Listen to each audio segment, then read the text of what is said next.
नमस्कार.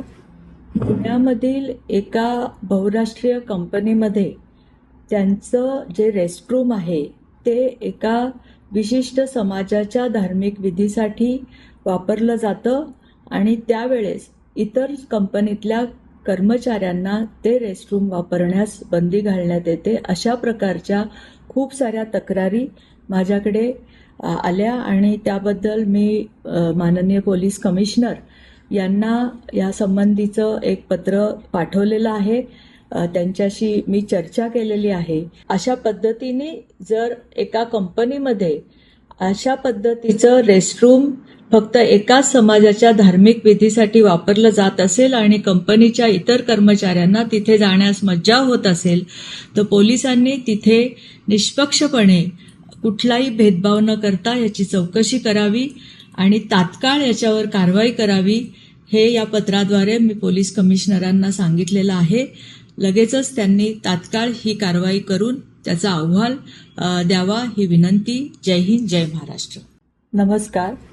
पुण्यामधील एका बहुराष्ट्रीय कंपनीमध्ये त्यांचं जे रेस्टरूम आहे ते एका विशिष्ट समाजाच्या धार्मिक विधीसाठी वापरलं जातं आणि त्यावेळेस इतर कंपनीतल्या कर्मचाऱ्यांना ते रेस्टरूम वापरण्यास बंदी घालण्यात येते. अशा प्रकारच्या खूप साऱ्या तक्रारी माझ्याकडे आल्या आणि त्याबद्दल मी माननीय पोलीस कमिशनर यांना या संबंधीचं एक पत्र पाठवलेलं आहे.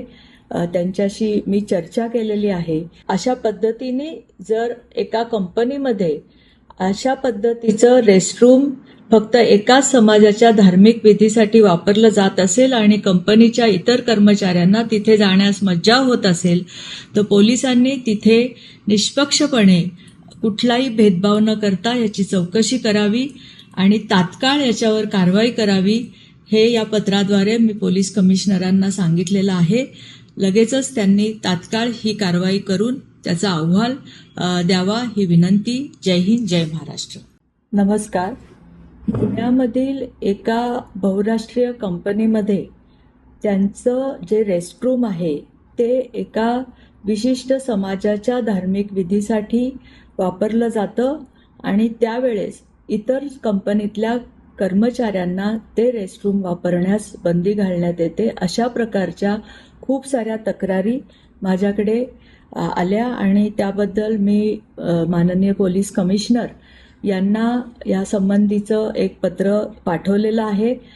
त्यांच्याशी मी चर्चा केलेली आहे. अशा पद्धतीने जर एका कंपनीमध्ये अशा पद्धतीचं रेस्टरूम फक्त एकाच समाजाच्या धार्मिक विधीसाठी वापरलं जात असेल आणि कंपनीच्या इतर कर्मचाऱ्यांना तिथे जाण्यास मज्जाव होत असेल तर पोलिसांनी तिथे निष्पक्षपणे कुठलाही भेदभाव न करता याची चौकशी करावी आणि तात्काळ याच्यावर कारवाई करावी हे या पत्राद्वारे मी पोलीस कमिशनरांना सांगितलेलं आहे.